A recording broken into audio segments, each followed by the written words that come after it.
It's 9:30. We're just going to give it one more minute before we get started.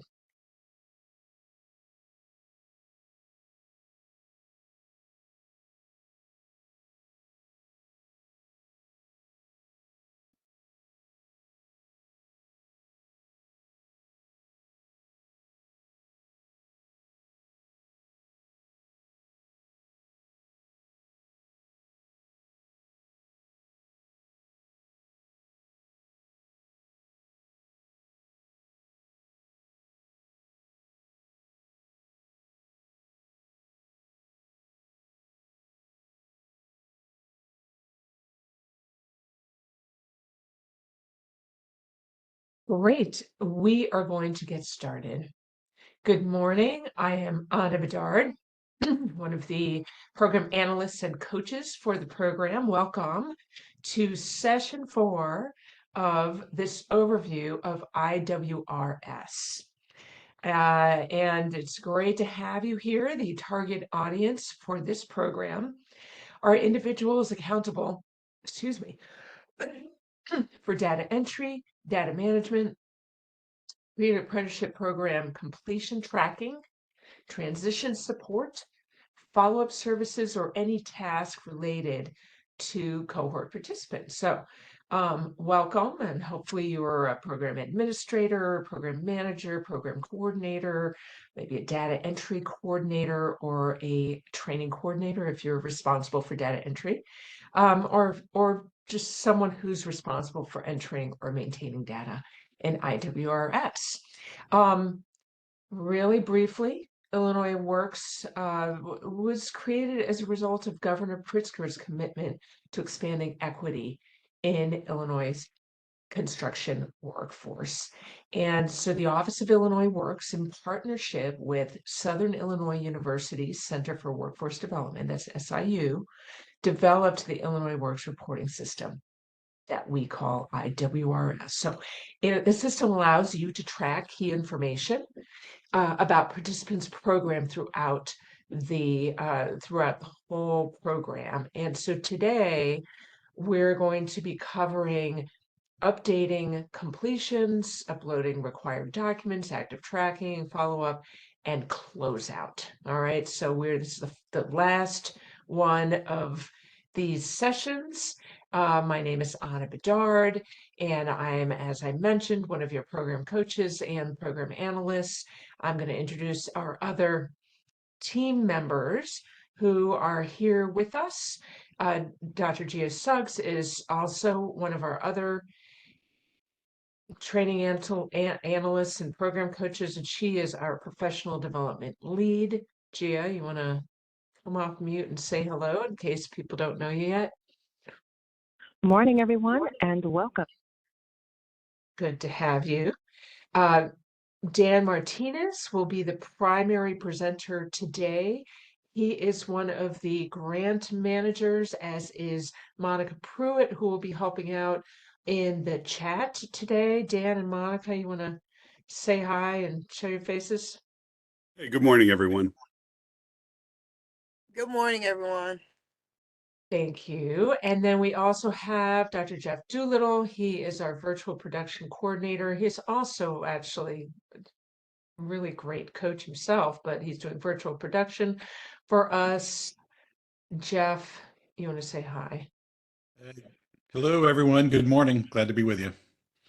And then two people who are on the team but not with us today, Dr. Vera Lee Robinson, the other coach, and Norman Ruano, or Dr. Norman Ruano, who is the Deputy Director of Illinois Works. And we have two other programs that are part of Illinois Works, the Apprenticeship Initiative and the Bid Credit Program. They have separate teams, and so you may or may not need to interact with them at some point, but who we just introduced are the team for the pre-apprenticeship program. So today we'll be talking about IWRS. I'll do another just super brief overview of IWRS and the pre-apprenticeship life cycle, and then you'll be mostly, we'll be looking at the participant recruitment and engagement tabs, completion of follow-up statuses, transition active, tracking questionnaires, closing out participants, accessing report. So that's what we're going to be talking about today. This is a continuation of session 3. So, and then the session is being recorded. So any questions or comments before we move on? All right. So before I go through this module 2, I would like to get a sense, because this is our last onboarding session. It's session 4 of our IWRS sessions. I'm hoping that people have already either been on previous sessions or at least reviewed the recorded sessions. So let me just ask, if you're somebody who's here and it is your first time in any of the IWRS sessions, please be brave. Could you just put in the chat that you are new, because that would be helpful information for us. Because otherwise, we're going to just do, we're going to speed through. But if you are brand new in this, we want to make sure that we can bring you up to speed a little bit. So if this is your first session on IWRS that you are either attending live or reviewing, then just please put a note in the chat. All right, I don't see anyone. So, and I'm just real quick, if you don't see the chat, then I'm not even going to need to go through all of the intro on WebEx. But what I will say is that if you are new here, at the bottom of the screen, there are all kinds of controls for your WebEx, and the chat box looks just like messages on your iPhone. And you just click on that and you can put something in the chat or you can come off mute. So we can just speed through this actually, Jeff. And I do want to stop here briefly and just say, as always, if you have any questions or comments after the session, please always feel free to reach out to your grant manager, but you can also email us at ceo.illinoisworks@illinois.gov. Next slide, please. Great. Let's do some introductions. Let's see who's in the house, your name, what organization you're with, what's your role, and where you are located. And an asterisk for each IWRS session that you have attended. And I'm going to say that you have attended or reviewed. And this is number 4. I think number 2 was actually a review for some people. So yeah, just put that in and put it in the chat. We will be patient because I know it's a lot of information. It might take a minute for you to introduce yourself. Good morning and welcome, Jackie. Jackie's been to all of them. Awesome. Ashley, welcome from Rock Island. Awesome. We've got Maxine's here. Chicago's in the house. Aurora's in the house. You've been welcome back. Here, welcome back.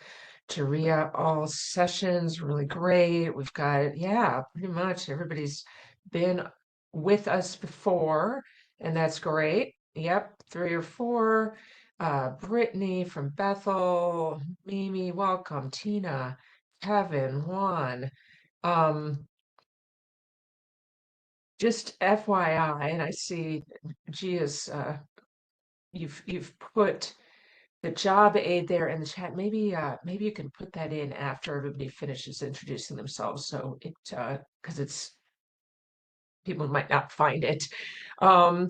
But really great. Gail, welcome back. Susan, really great to have all of you with us. Thank you so much for being our partners in this noble pursuit.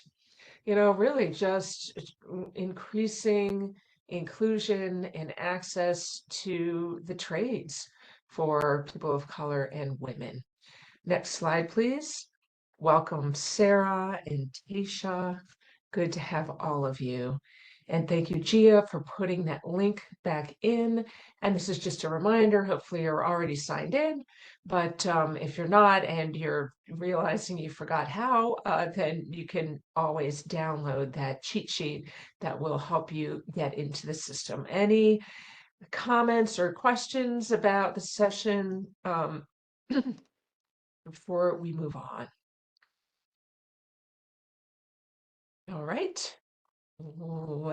And then in which case, I don't actually think we need to do Module 3 because you all are very familiar already with the purpose of IWRS and the pre-apprenticeship life cycle. So I'm going to hand it over to Dan, we're just going to jump right into it.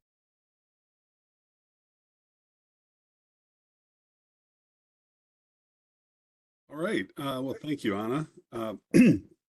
So we are, hopefully everyone is, you've mentioned that you're all familiar with these sessions. You've at least either attended or reviewed some of the previous IWRS sessions. So we won't walk through signing into IWRS, but if I could ask that the link to IWRS be placed in the chat.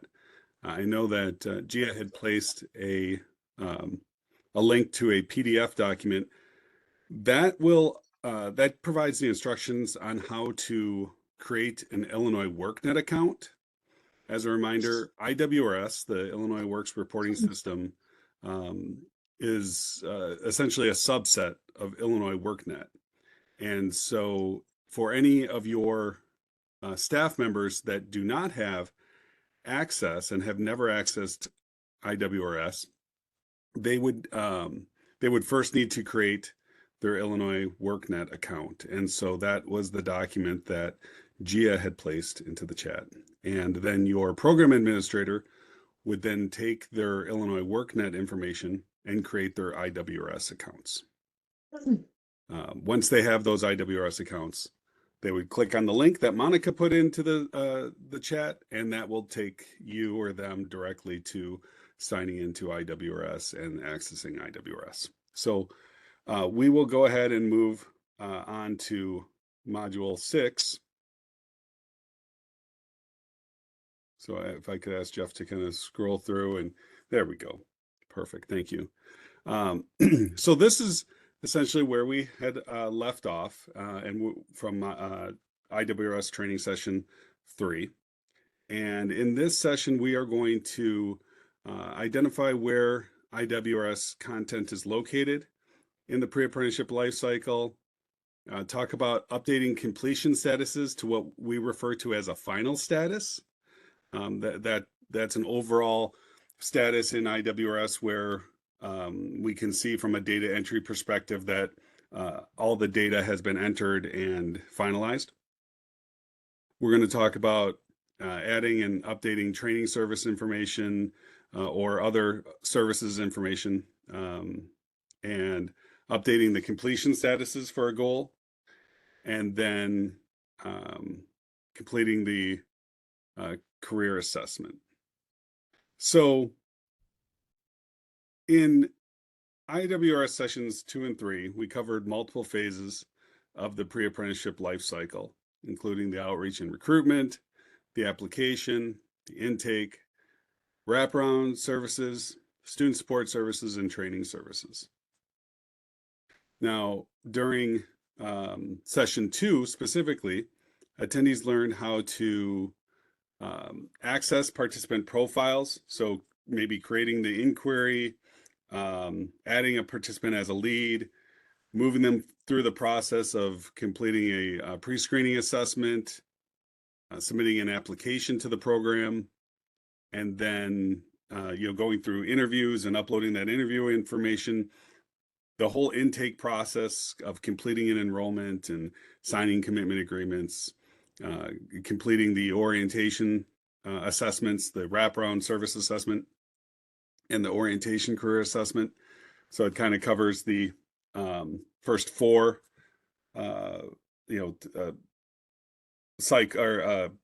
topics of the pre-apprenticeship life cycle.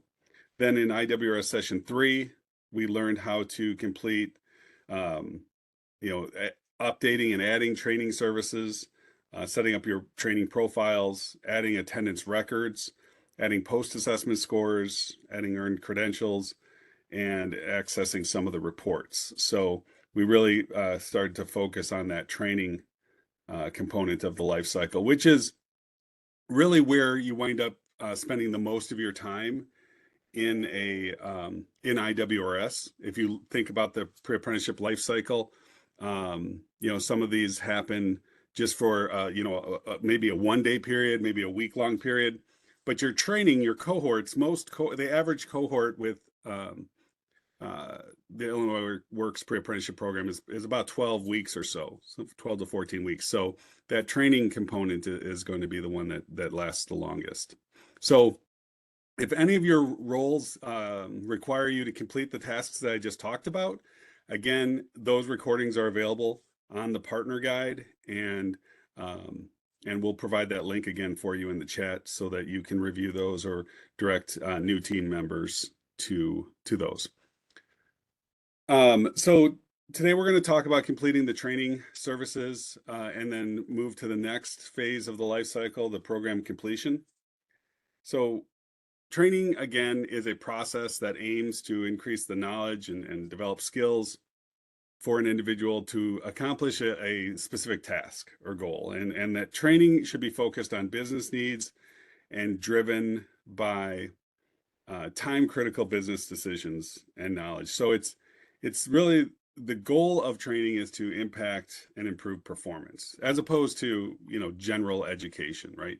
And so during this session, we're going to talk about covering those completion statuses, those final statuses for services and goals, as well as any required documentation that's needed. And each of these will be executed on an individual participant's profile on the training and services tab. And when we talk about completion generally refers to the conclusion of that training, that we just talked about. And it makes the start of the stages, which for grantees begin to measure the impact.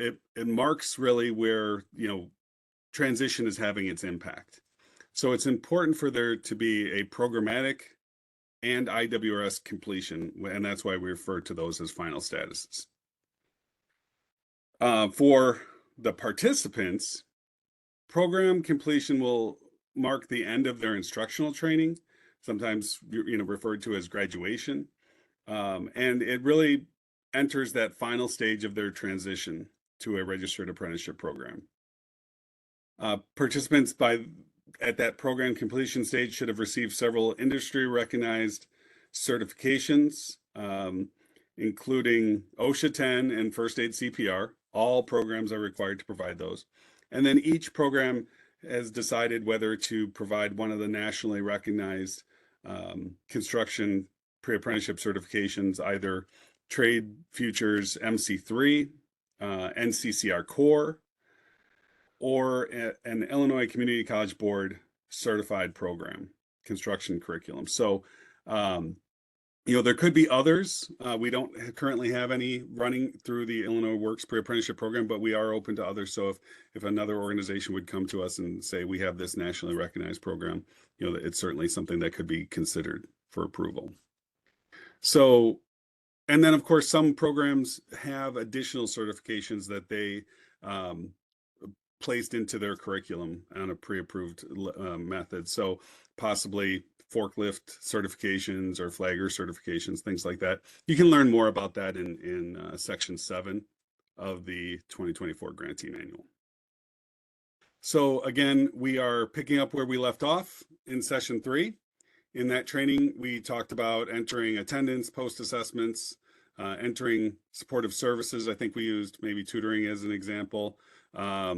We talked about entering stipends on a weekly or bi-weekly basis, and other IWRS functions that need to be done while participants move through that pre-apprenticeship program.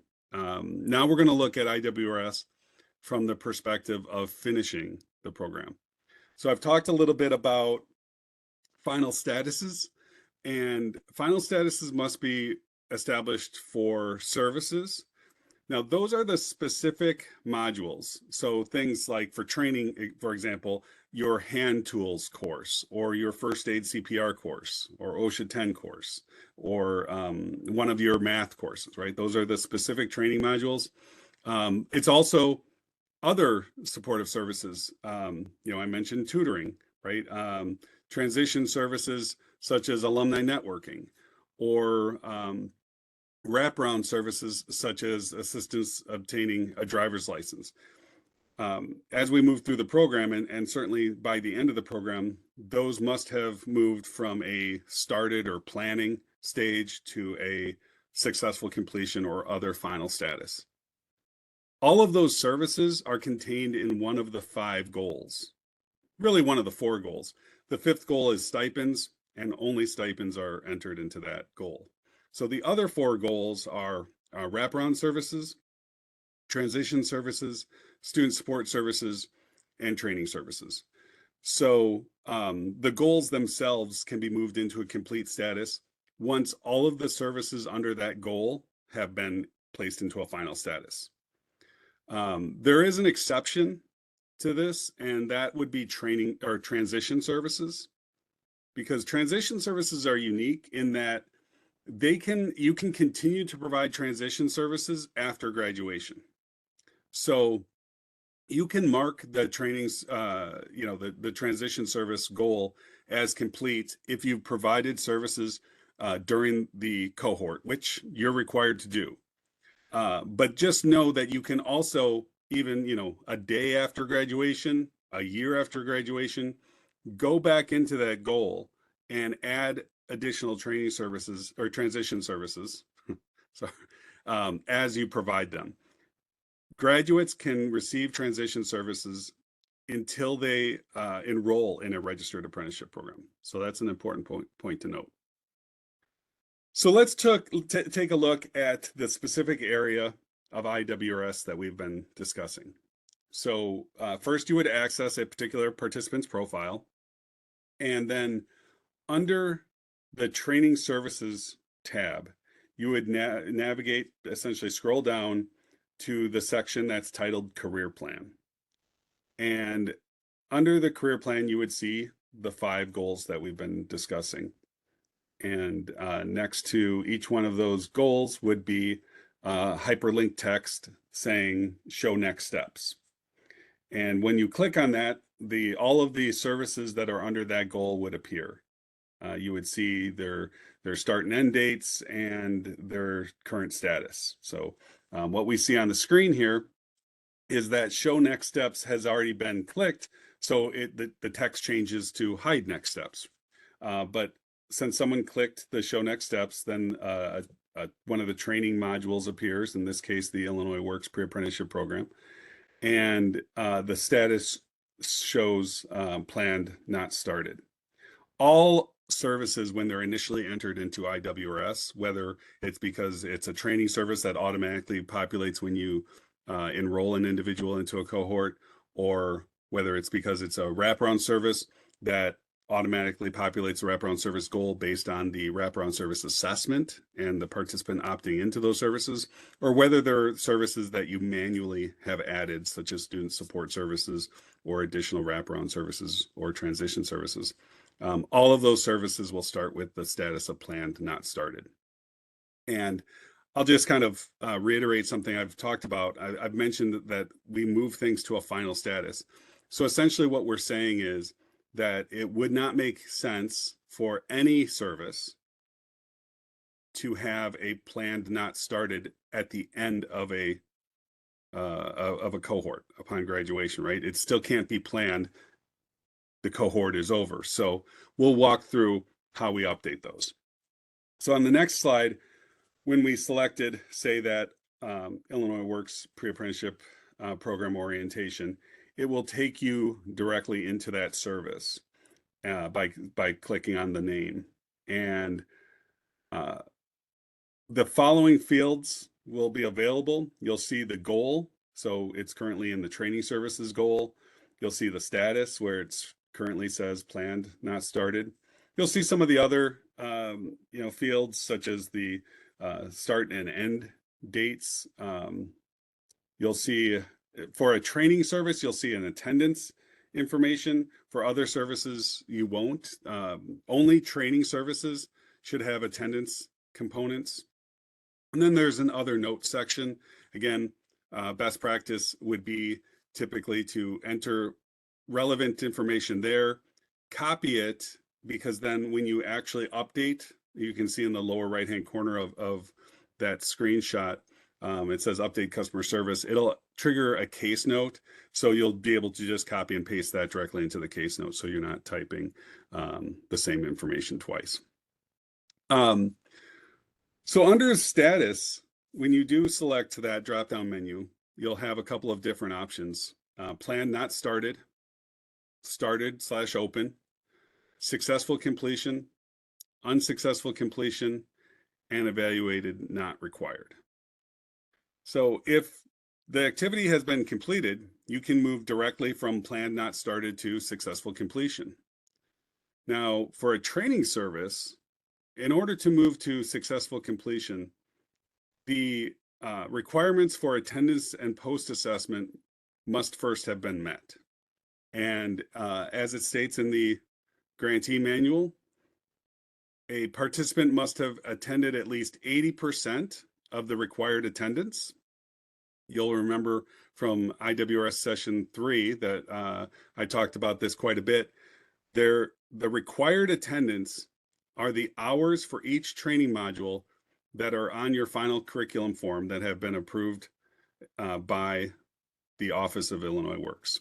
So the individual must attend at least 80% of that training module's required hours in order to meet that threshold.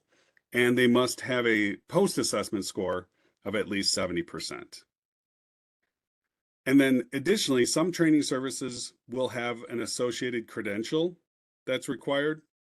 So OSHA 10, first aid CPR, and then some of the auxiliary ones that again would be specific to a program such as forklift or flagger or something like that. If they require those credentials, then that also must have been added to that training module before the status can be changed to successful completion. So once you select that status, and I should mention that other statuses, I think I'll talk about this again, but other statuses are in the grantee manual. We'll talk about them in just a moment.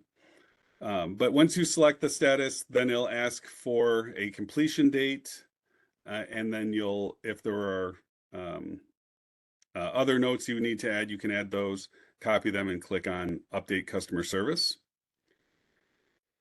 So that's if it was a successful completion. If it was not, you may be selecting unsuccessful completion or evaluated not required. So for training services, and they have different meanings based on the service, so this is important. For training services, unsuccessful completion means that the participant failed in some way to complete the training. Maybe they stopped attending. Maybe they never even showed up for that particular training module. Maybe they never met the 70% minimum post-assessment score. So it's the participant that caused that to be an unsuccessful completion. However, for wraparound services, an unsuccessful completion or for student support services, an unsuccessful completion means that the participant opted into the service, but your program failed to deliver and offer that service to the participant. So those have very different meanings. Again, these definitions can be found in sections 6 and 7 of the grantee manual. For another example of differences in meanings, for a training service, evaluated not required means that the participant was excused from participating. A participant might come into your program and request that they don't attend the OSHA 10 course because they just took OSHA 10 a year ago through a different program, and they have their OSHA 10 card. You can scan that in, upload it, and use that as evidence that that person can be not required to attend that particular training session. They cannot receive a stipend for it if they choose that model. And you need to ensure that that their certification is still valid and will still be valid for at least 1 year after your cohort ends. So that's not really relevant typically to OSHA 10, but first aid certifications do expire, and so that's something to consider for that. First aid and OSHA 10 are really the only two that can be evaluated, not required. For wraparound service, transition service, student support service, evaluated, not required means that your program offered the service, but the participant no longer needed it. Even if they initially said, yes, I'm going to need help with obtaining my driver's license, and you come to offer that to them, they may say, oh, you know what? I figured out a different way of doing it, or the stipend your program is providing has allowed me to pay for it on my own. I'm good. I just, I've already obtained it, whatever the case may be. So, again, just to recap all this, all services must have a final status at the end of your cohort. All right. Sorry, I have to sign back in. My security has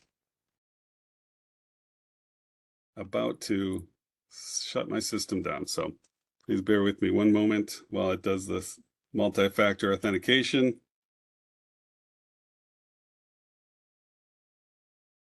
Okay. It didn't work.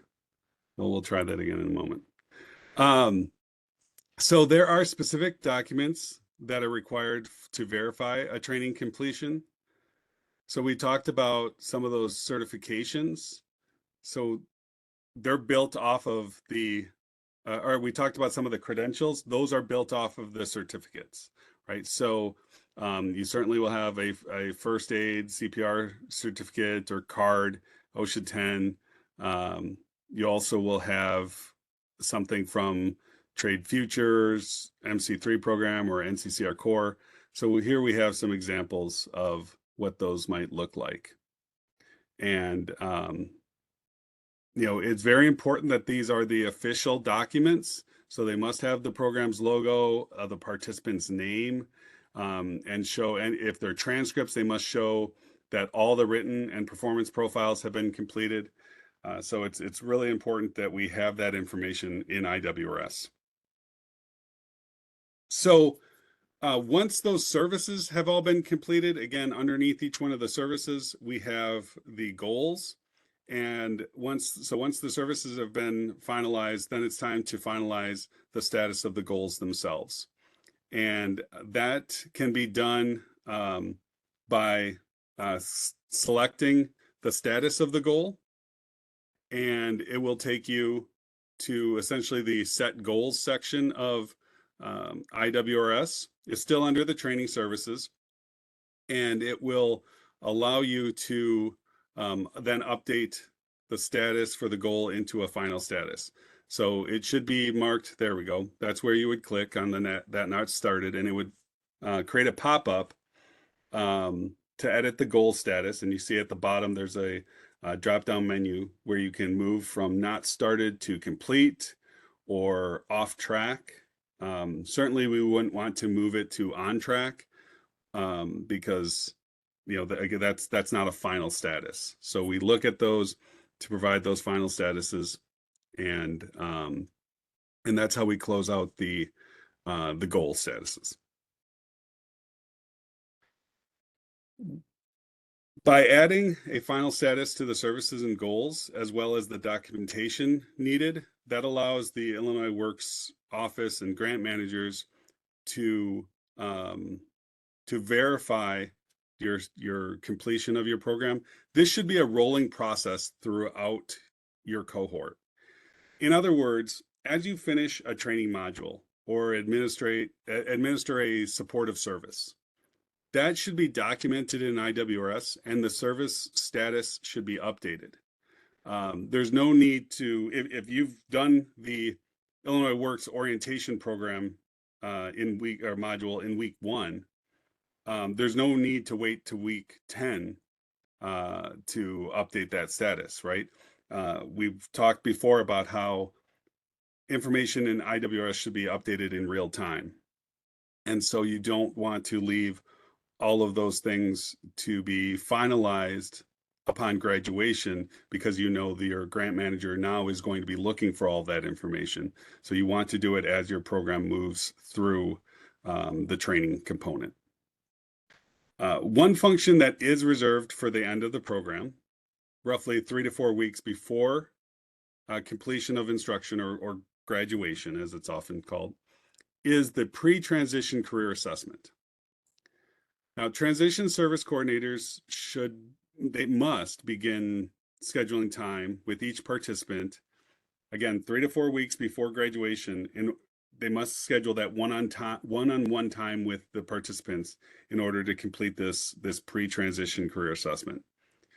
You probably remember that the orientation career assessment helped guide the support that the transition service coordinators were giving for items like scheduling site visits, or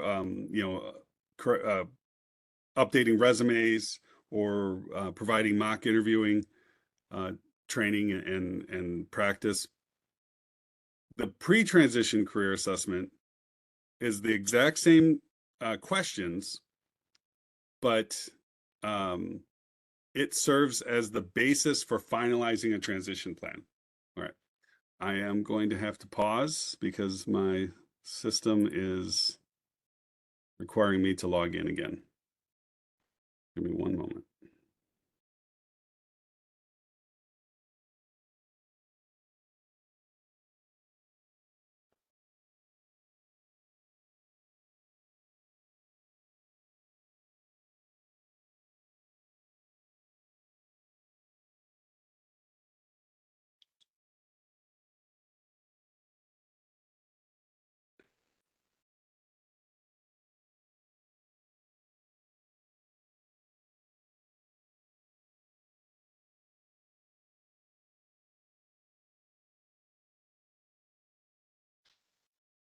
Okay, it's a little early, but we're going to need to take a 5-minute break while I connect back into the system before it completely kicks me out. So it is 10:08. Please come back at 10:13. Can someone place that into the chat? We're going to take a unscheduled 5-minute break, but this will be our break. It's a rather short session this morning, and please come back at 10:13. Thank you.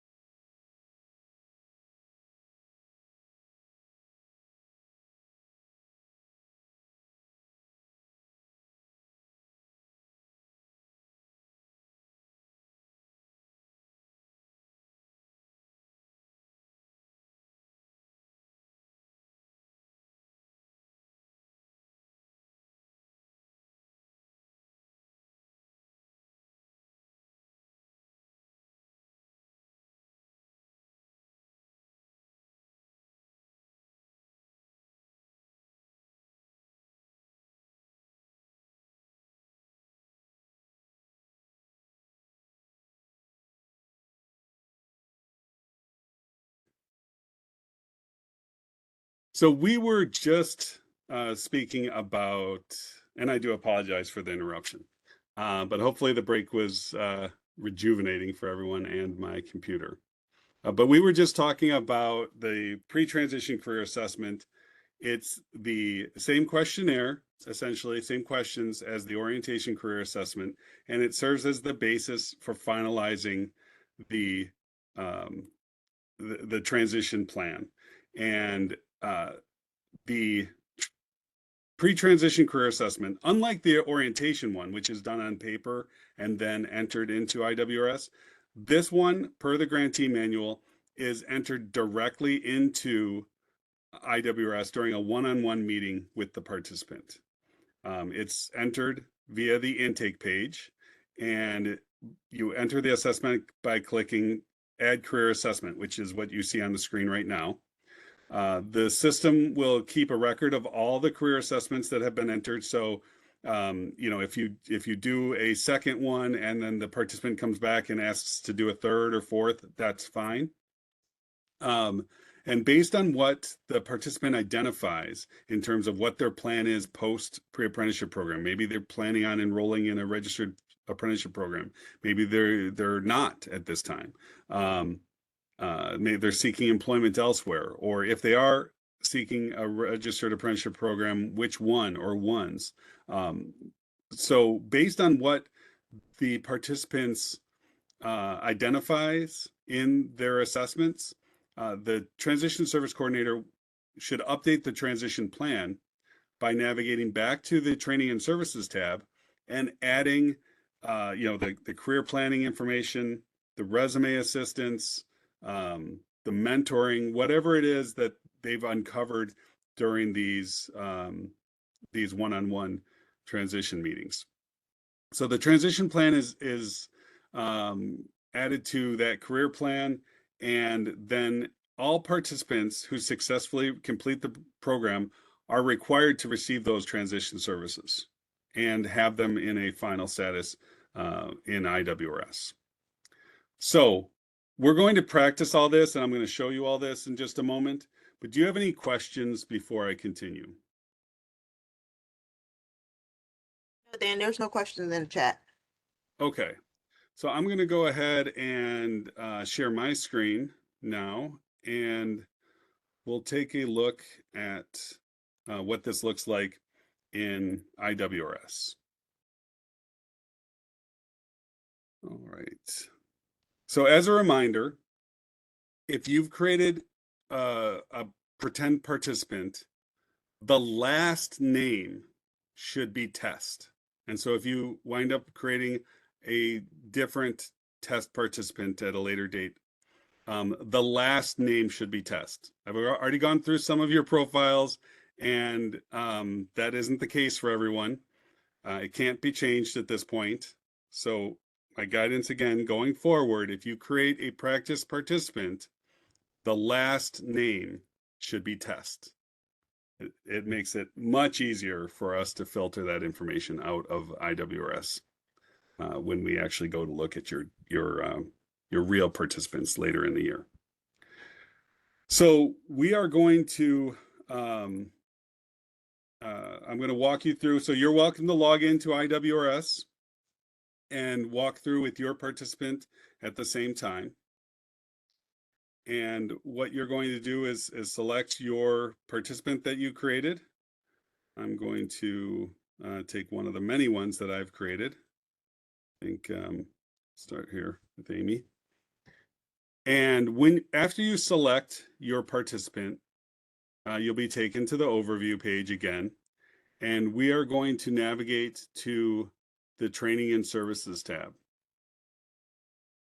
So let me go there.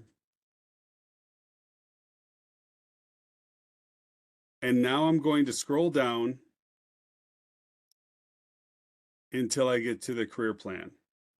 Now the career plan is kind of a funny name, and goals are kind of funny names for these different services that we see here. But again, these are things that maybe are inherent to the to Illinois workNet, and so IWRS is just repurposing them for our use. The important thing to know and to look at are the actual goals.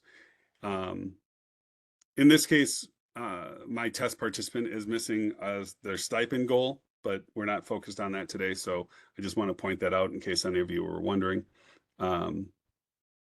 So we're going to look at adding a transition service.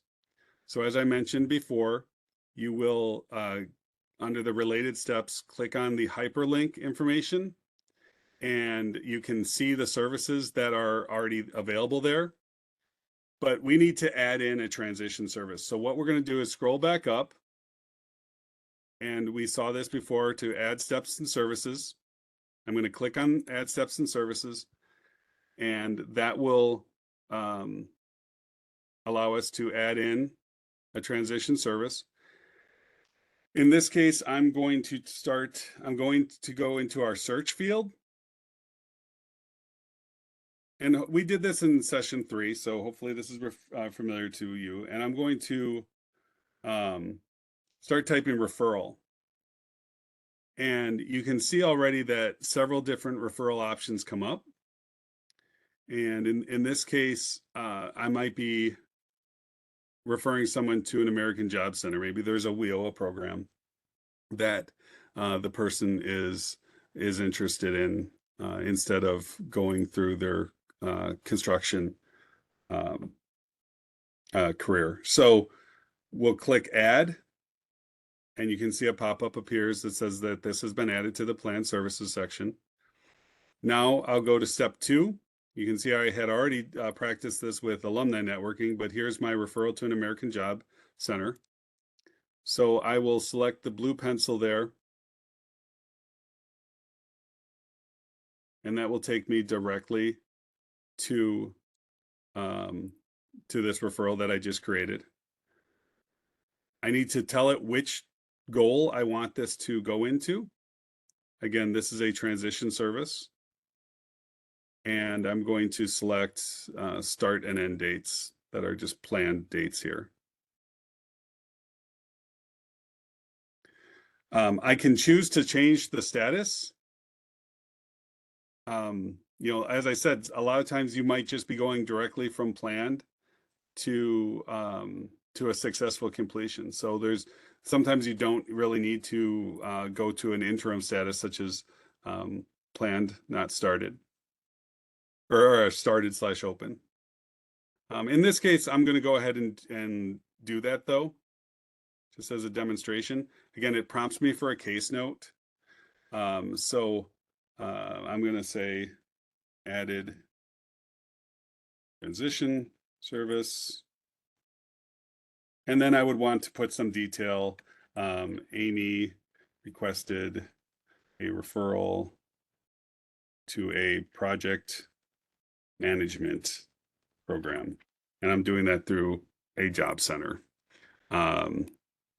Maybe she wants to go into construction management.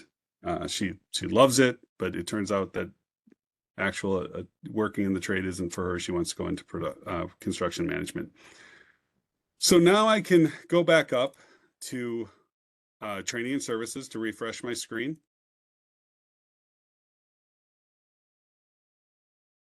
And when I scroll down to transition services and show next steps, now I should see that referral that I just entered.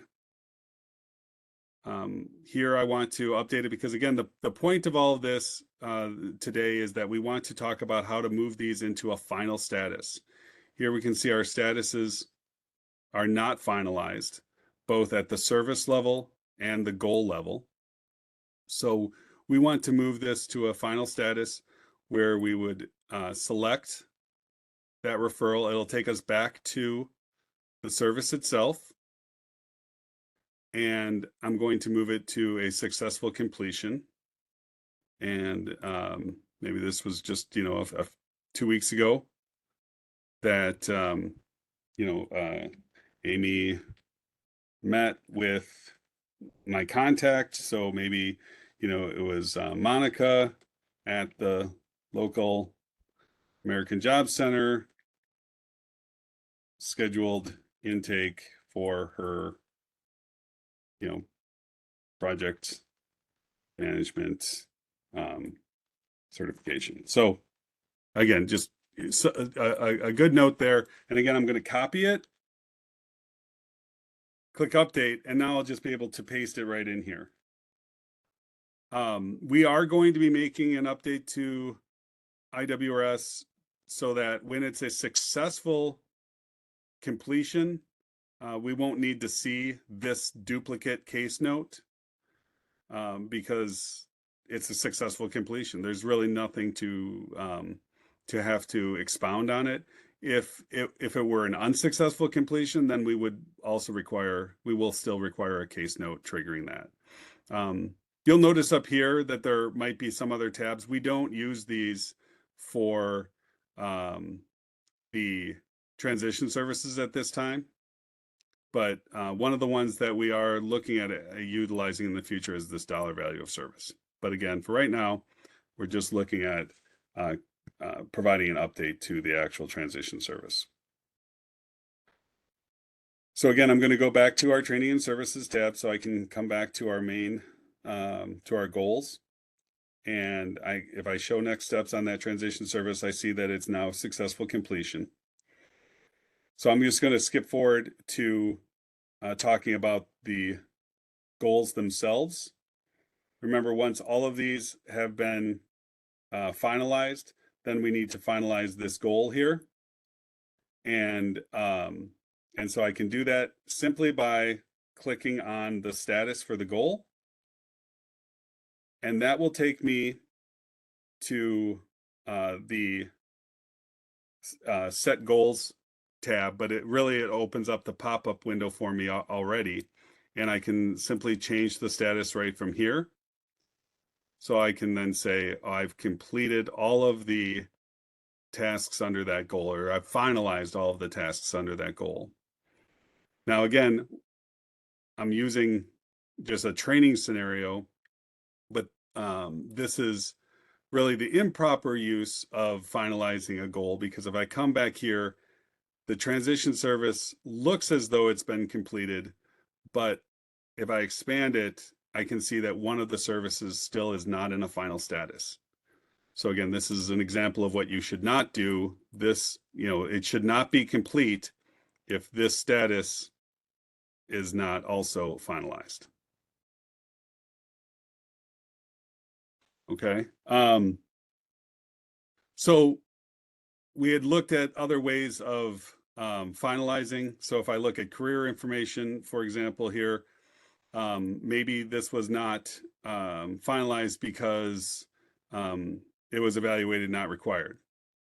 Originally, we had not finalized this because Amy was unsure of what she wanted to do, but now she is sure. So I can update this, and I can, say something like, as of 3/8, Amy has decided to move to project management. So then I would update this and move forward.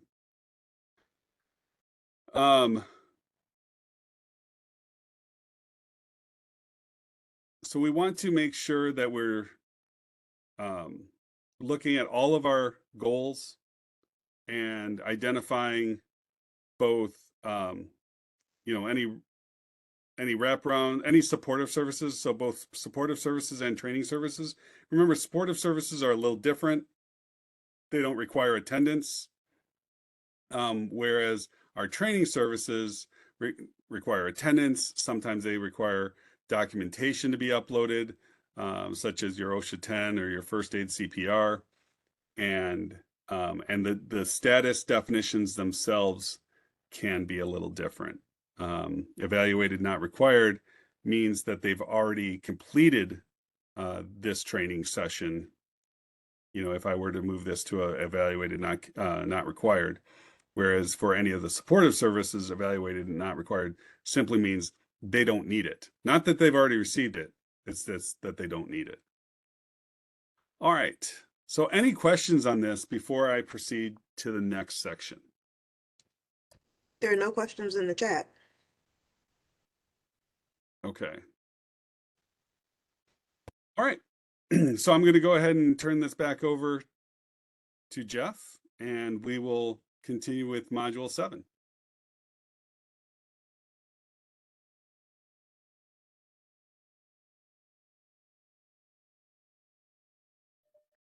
All right, so our next module is all about the completion of the program once we've finalized all of our services and goals. And so we'll talk about updating the program completion itself, talking about active tracking, follow-up requirements. I think I mentioned in the last session, and of course we talked about this in the grantee manual, because this is really a program requirement. Programs are required to follow up at a minimum every 90 days for 1 year with your graduates. And so that needs to be entered in and updated into IWRS. Talking about complete and in transition statuses, uploading appropriate transition verification documents, and that active tracking questionnaire and supporting the longitudinal study. So looking at the pre-apprenticeship life cycle again, we're going to walk through the overall status, uploading documentation into IWRS, adding those active tracking questionnaires, and fulfilling the follow-up requirements. So those are really the three final statuses or components of the life cycle. So in order to do that, after you log into IWRS and it takes you to your participant recruitment and engagement tab, you'll look at the name of the participant you're looking to work on, and you'll notice that there's a customer status in that field. So here we go. It'll be on the next one. We'll be able to see this. Yeah, there we go. I want to highlight something that we maybe haven't paid much attention to previously. So after you have selected a participant just as the entire profile comes up, the first column in the table of participants is a customer status column. And this reflects the current overall status of your participants. So whether it's inquiry or applicant or enrolled. Can we go back one screen? It'll probably, I think it's not going to pick this up, but that's okay. But you can see in the bottom left-hand corner of that screenshot that there's a customer status. And we want to make sure that we have the appropriate customer status for each of our participants. So we do that by selecting their name, and now it'll take us to the next screen. We've been focused a lot on the training and services tab. Now we're going to look at the program completion and follow-up tab. That's where we're going to spend most of our time on this next section. So to update the completion, the overall system completion status, you see on this screen that there is an add completion status button. And by clicking on that, a new pop-up window will appear, and it will allow you to select the overall status, completion status of your participant. So again, before we were using the intake tab, and we were selecting maybe application or applicant status or enrolled status. But from here, we're finalizing it, and we're saying that this person is now complete, or complete and in transition, or maybe they're incomplete, maybe they've dropped out, or they have an administrative withdrawal. So depending on the status that's chosen, it will provide the user with questions. So let's talk about these statuses. Again, they will be available, they are defined, I should say, in your grantee manual. But I'd like to talk about how they look here in IWRS. So the first one that I mentioned is complete. So this status is used when a participant has met all program requirements. See, here we go. Here's the drop-down menu. So when they've met all program requirements, including earning all required and program-specific certifications and credentials, they've met or exceeded any attendance and post-assessment requirements. Everything's been uploaded. All of those services and goals are in their final status. This is a person who has successfully completed your program. They can now move to complete. So the next status, when this status is chosen, no additional questions will appear, right? We understand everything's been updated and finalized, and you will just select complete and then save, and the person's status will change to complete. The next, but this is not a true final status. This is a transition status, because what it's saying is we've done all of the programmatic requirements for this individual except helping them with their transition plan. So ideally, you would have been helping this individual throughout their entire training portion and cohort. So you may not use complete that often. Hopefully your participants will move right to a complete and in transition status. So that's the next status we're going to talk about. This status is for a participant who has completed successfully all the requirements of the program and has received at least one transition service successfully completed in their transition plan.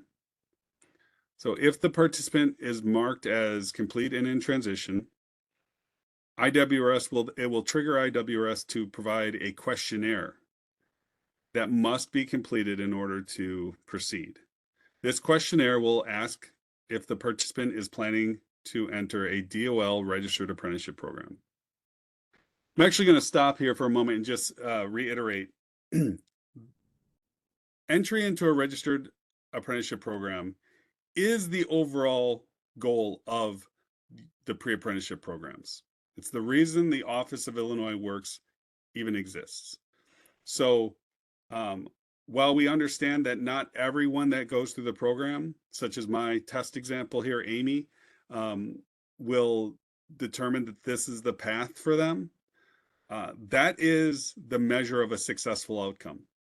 Even if you helped Amy, move into that project management position, or if a person has gone through your program and decided that they want to be a lifelong teacher because they loved the way your staff assisted them and helped mentor and guide them, those are all great and laudable outcomes, but they are not successful outcomes for this program. The successful outcome for this program are for participants to enroll in a DOL registered apprenticeship program. So again, I just want to stress that every time we have the opportunity. So you've selected complete and in transition, and it starts with the questionnaire. And the first question is this person planning on attending a DOL registered apprenticeship program? If yes, the questionnaire will then change slightly, and it will ask if the person has already applied, if they're on a wait list, if they're just planning on applying, or if they've already enrolled. And then as you answer the questionnaire, it will ask more information or different information depending on your responses. If the individual is not planning on attending a DOL registered apprenticeship program, and I would say if they are undecided, they currently are not planning, right? I mean, you either are planning or you're not. If you're not decided, you're not planning on doing it. So the key thing to note is that they can retake this questionnaire. And in fact, it's the same questions that will happen in an active tracking. So, even if they change their mind tomorrow, this can always be updated. So if they're not planning on attending that registered apprenticeship program, the questionnaire will request information about what their alternate outcome is. Are they pursuing a separate employment? Do they already have employment? Are they attending an alternate training program? Are they opening up their own business? What is it that they're doing rather than going into a registered apprenticeship program? There is an incomplete status where that's when the participant met the intake eligibility, right? They interviewed, they passed the pre-screening, they were offered enrollment into the program. They actually showed up and attended for at least that first day. Maybe they attended for 3 weeks, maybe 6 weeks. Maybe it was just that first day, but they did attend and sign in on an attendance roster. They become incomplete once they stop attending. So this person would not have met all the attendance requirements, even if it was just missing one of them. They did not pass all their post assessments, even if it was just one of them. They did not earn their certificates, and they withdrew or they were dismissed from the program. So this person would be marked as incomplete. IWRS will request an explanation as to why the person left the program. There is an exit survey in the grantee manual that should be completed. Now, in some cases, the person is not leaving happily, or maybe they're just ghosting and not showing up again. So it might be difficult to complete that exit survey. So in that case, a case note would be required explaining the situation. The next status listed here is post-program active tracking. That's a status that is triggered 3 months after graduation. So they're put into the completed in transition, and then 3 months later, you perform your required follow-up with them, and go through these again in same questions. The system will then trigger a post-program active tracking. This is not something that you should be actively selecting. Again, it's something that gets triggered upon an active tracking. And it should only be triggered for individuals that have graduated and successfully completed the program. It's fine to follow up with individuals that are incomplete, and actually encouraged, right? If they dropped out midway through the program, or even early or late in the program, it doesn't matter. It's great to follow up with them to see if there's something that can be done to help them finish, 6 months later, a year later. And those would be case notes, not an active tracking follow-up. Those active tracking follow-ups are only for graduates, and that will move that complete and in transition to a post-program active tracking. You also see long-term tracking, and this is when a participant has moved beyond a year after their graduation. All 4 follow-up questionnaires have been completed, and this will be managed by the Office of Illinois Work staff, not by grantees. So again, this is another one that you're not actively selecting, but since you can see it here on the window, I did want to describe it. And then finally, you see administrative withdrawal. So this status is for a participant that met all the criteria. They were offered enrollment into the program, and they accepted that offer, but they never showed up. So you should never enroll an individual until they show up for that first day of class. So essentially, you're taking this individual from an applicant to administrative withdrawal so that we understand that they meet all the eligibility requirements. They just never attended the program. This is as opposed to somebody who was unable to provide maybe the high school diploma or meet some other eligibility requirement. Those people would go from an applicant to a not enrolled status because they were unable to meet those. Administrative withdrawals meet all the requirements of the program. They were offered a spot in the program, but they never enrolled. All right, so these definitions are very important. Again, they're in the grantee manual, and we should definitely, make sure we have a full understanding of those. So, in this example, again, we would hope that individuals are complete and in transition. You will answer the questionnaire as to what the plans are for that what that participant's plans actually are, and once that status is completed, you'll receive a pop-up note that says the completion status has been added. Add a case note link will appear, and you'll be able to add a case note. And that's ideal if there's information that needs to be communicated about the participant's next steps. This case note is not always required, but it might outline that the participant is still waiting for a specific application or the timeline for them to be able to apply to a registered apprenticeship program, the window in which that organization opens up and accepts applications. And so you may need to add that case note there as well. So then once you're back on this program completion and follow-up tab, you will see that there is now a current completion status where it says complete and in transition. And next to that is linked text saying view baseline. You could click on that and see all of the responses to that questionnaire that was just filled out. And you'll be able to, you won't be able to change them there, but if the responses to those questions do change, you would be able to scroll all the way to the bottom and add an active tracking questionnaire, which we'll discuss that in a few minutes. All right. If the participant is updated to complete and in transition, IWRS will record the answers that were chosen, and it will utilize those answers to update this screen. So underneath the add completion section, add completion status section, you will see 3 columns. They're labeled primary transition, secondary, and there are 2 that are labeled secondary transition.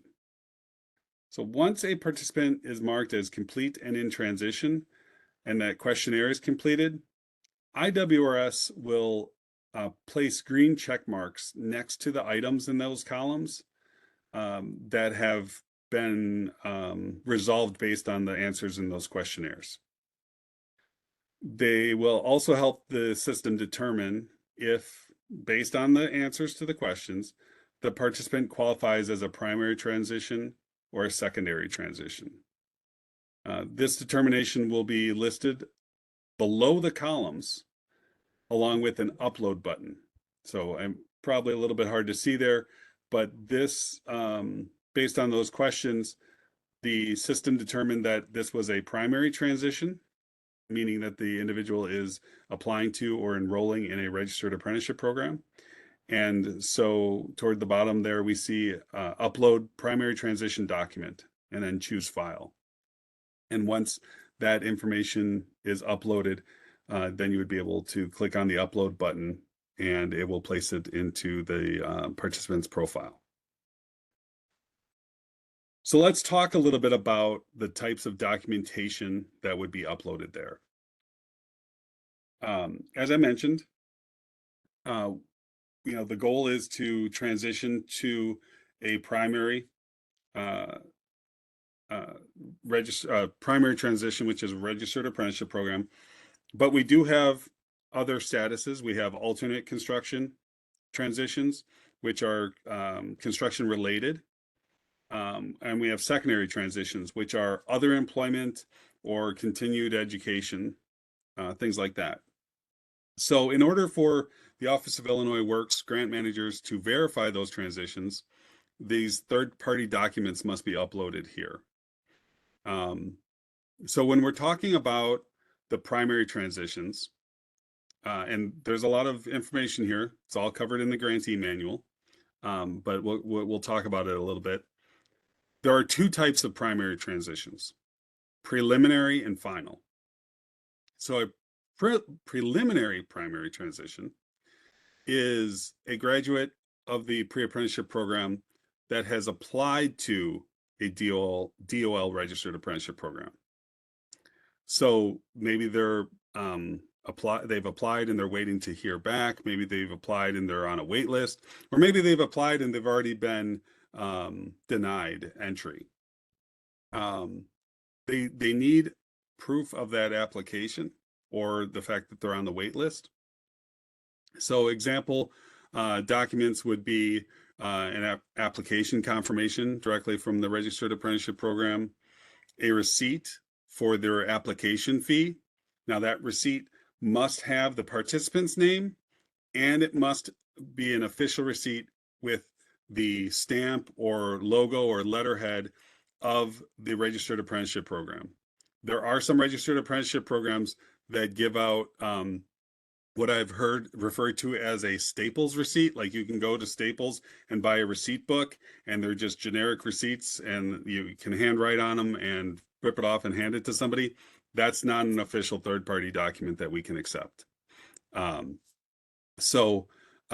Or you can also reach out directly to the registered apprenticeship programs, gain relationships with them, and send them an email and say, hey, can you provide confirmation that, Amy Test applied to your registered apprenticeship program on March 8th? And, if they respond back in the affirmative, you can print that as a PDF and upload that. So that's a preliminary verification and the documents that are necessary.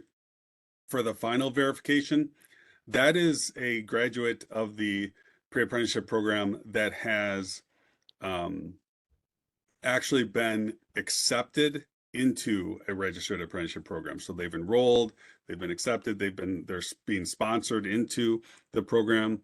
And so examples of these documents could include the sponsorship offer or the contract, the agreement of that, the enrollment agreement, documentation, the announcement, the acceptance letter from the registered apprenticeship program. So again, this is ultimately where we want to see all of our participants, and it's the ultimate goal of the pre-apprenticeship program. So our alternative construction transition, this is someone who has graduated from the program, and then instead of applying and entering a DOL registered apprenticeship program, has secured permanent employment in a construction related field. So that sometimes that's the utilities, sometimes it's construction, but not through a registered apprenticeship program. Sometimes it's construction related work, like building maintenance. So, we'd need to see verification documents for that. Sometimes that is, an offer letter of employment, giving the details of that career position from the employer or other sector. Maybe it's a confirmation of enrollment into an apprenticeship program that's construction related, but is not an actual DOL registered apprenticeship program. Like sometimes the utilities have their own apprenticeship programs. And then, of course, in the grantee manual, Exhibit 18, there's an employment verification form. So we highly recommend you use that so that there is not any confusion or question as to whether or not the document you're submitting will be accepted. If you provide that employment verification form, and especially if you include it like a pay stub as with that as follow-up documentation, that's an excellent way of ensuring that the document you're uploading will be accepted. Then we have secondary transitions. So secondary transitions are not that different from the alternative construction. It's just they're not, related to the construction industry directly or in that manner. So it could be employment in other industries, so in manufacturing or nursing or healthcare or computer science, right? So any other employment that the individual has chosen, or going to other continuing education programs, maybe through a college or private training program. So example documents that would be uploaded for the secondary transition would again be that employment verification form from the grantee manual, program acceptance letters, offers of employment letters, transcripts or course from a college, like your course schedule for that semester, something like that.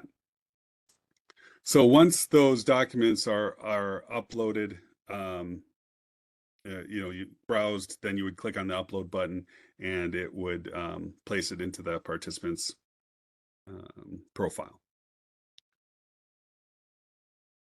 The next step is to complete an active tracking questionnaire when appropriate. And we've talked about this a little bit already. This generally takes place every 3 months after the participant graduates. Now, as I mentioned, this will be the same questions that were completed during their initial baseline questionnaire, and you can update their questionnaires as frequently as needed. So while there is a requirement to do that every 90 days, if there's something that you need to update sooner, you can certainly do that as well. The questionnaires are part of the 1-year active tracking follow-up that is contractually required for all grantees. And these questionnaires provide some critical information about the participant's career path and changes to their employment or registered apprenticeship status. So as I mentioned, this is only for individuals that had successfully completed the program. So to add an active tracking questionnaire, you would simply navigate to the bottom of that page that we were on, and you would select the Add Active Tracking, and you'll receive the same questionnaires, pre-populated questionnaires that will expand and change the questions based on your response to your current question.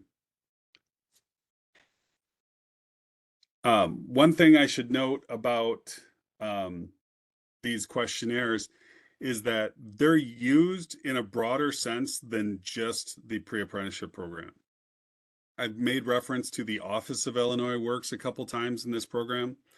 As you probably remember from some of the other training sessions, the Office of Illinois Works has several different components. There's the apprenticeship initiative, there's the bid credit program, certainly there's the pre-apprenticeship program, which we're all talking about today, and there's a career services team. They all have mandates based on legislation, and a lot of this information actually flows through and is incorporated into other parts of that program of the office through what we call the career services team. So different agencies are required to hold are being held accountable to what we call the apprenticeship initiative, and they do so by utilizing graduates, and the career services team looks at these questionnaires to identify graduates for contractors. Same with the bid credit program. So this information expands beyond the pre-apprenticeship program, although certainly it's a requirement and utilized within our program as well. So one thing to also point out is that there is a notes section here on this screen. You can add freely typed notes there as well. And as you go through, simply update their current status to the different questions and then save that active tracking. So on the next screen, we're talking about long-term tracking. Again, I already shared with you all the definition there. Long-term active tracking is a follow-up between transition staff and program alumni. Your initial tracking, I should say, is between program staff and alumni on a quarterly basis.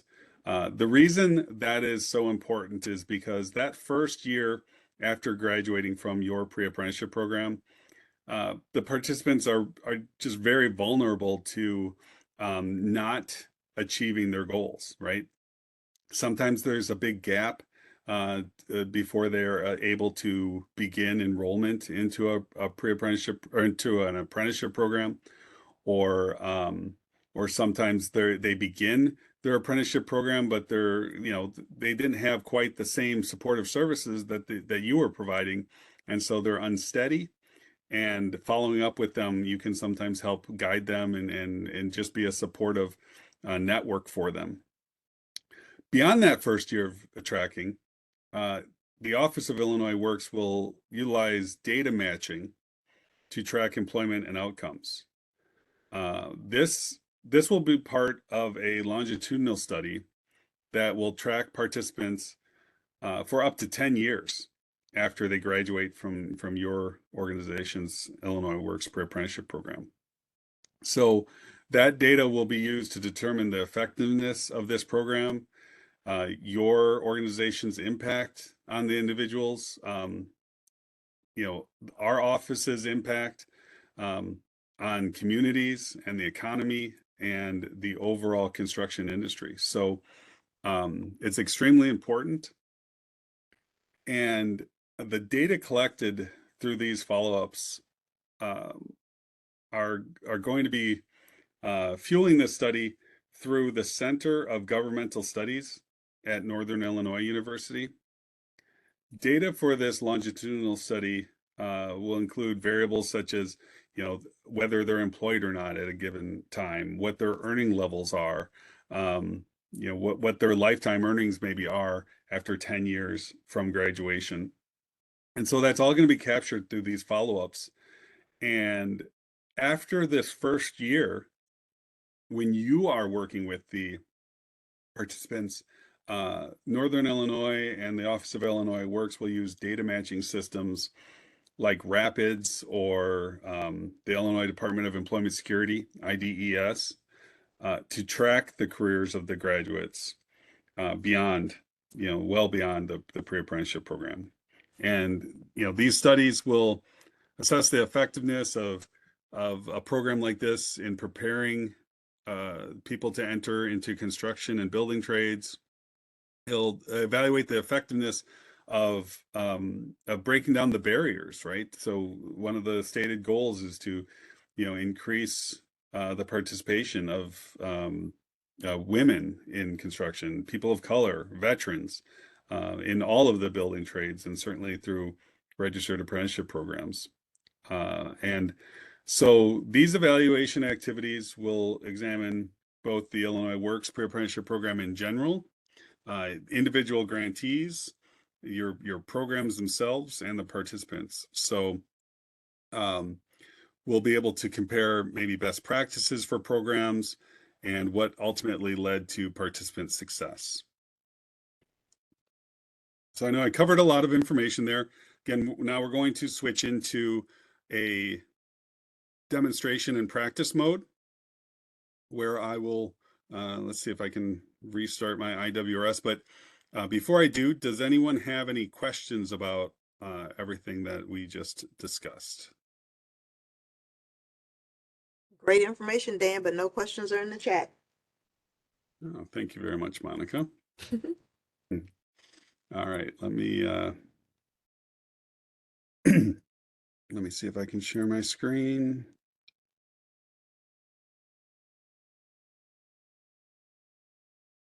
All right.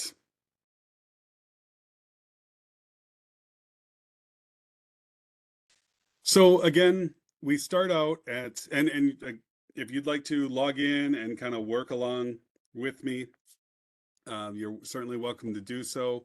If you have any questions along the way, feel free to unmute yourself or place those questions in the chat. So we start at the participant and participant recruitment and engagement tab. As I mentioned, we're going to select an individual. I'm going to go back to my test folks here. I don't know that I'll be able to fully demonstrate, but we'll see how far we can get. Once we select a participant, what we want to do is move to the program completion and follow-up. Again, we had been spending a lot of time on the training and services tab. Now we're going to move to the program completion and follow-up. So I'm going to go ahead and click on that tab. And here's the screen that we just spent a lot of time talking about. We have here our program completion status. We can see it's currently just enrolled. I'm just going to give a brief tour. These again are IWRS assessments based on where it believes your participant is. And as we move through completion, they will provide green check marks to identify the things that you've satisfied. And then down here we have active tracking. So we're going to cover that in just a moment as well. I do want to highlight this section here, set verification status. That is a grant manager status, so you shouldn't see that on your system. If you do, please let your grant manager know. All right, so starting back up here at the add completion status, I mentioned when you click on that blue button, you will be prompted to select the completion status. And we talked about several of these. You will notice, of course, that I have access to some others, but then again, that's as a grant manager, and I have access to certain appeal statuses. But the ones we've talked about were complete, complete and in transition, the incomplete, post-program active tracking, administrative withdrawal, and long-term tracking. So complete is a temporary status that we could select, and it just indicates that all of the programmatic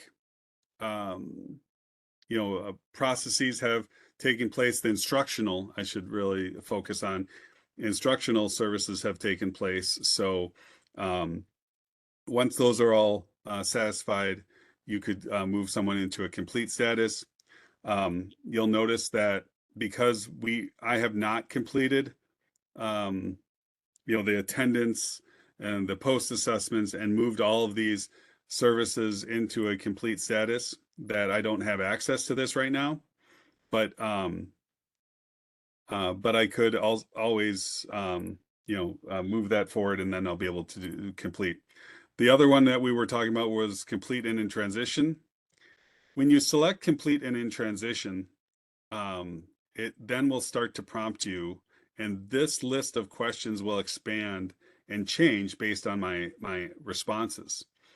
So for Amy, what is the post-program transition plan? So if I initially say she's planning on entering a DOL registered apprenticeship program, it'll then ask me what her status is. That's here. What's her plan status?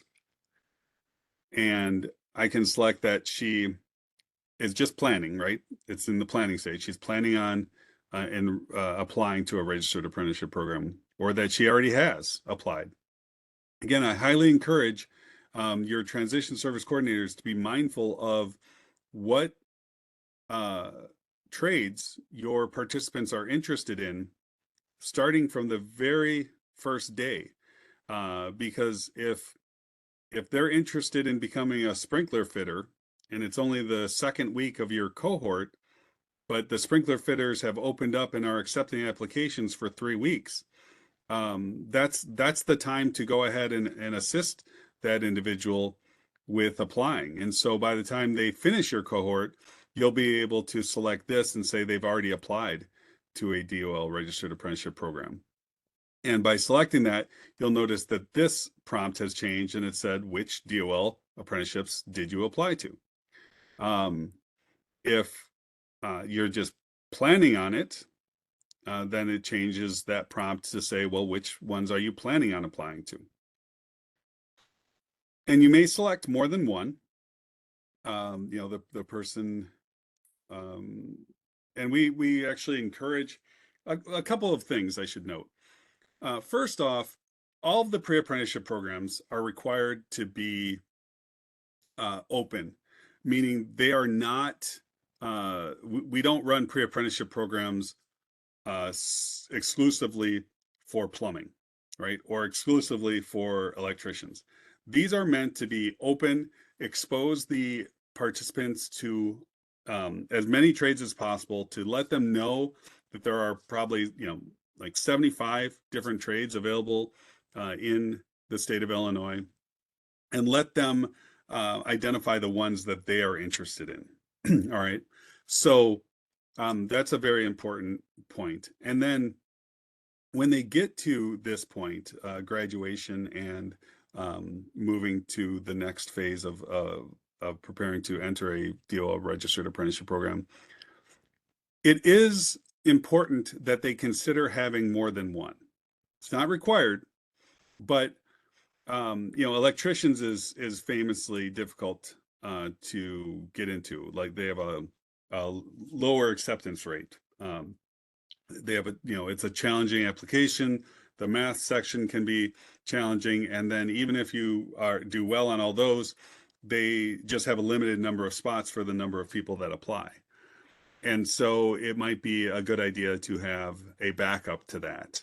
Or the person might be interested in a program that only opens every 2 years, right? So then they may need to have something to do until 2026. So that's important to keep in mind. So they're not required to have more than one, but it is a good idea.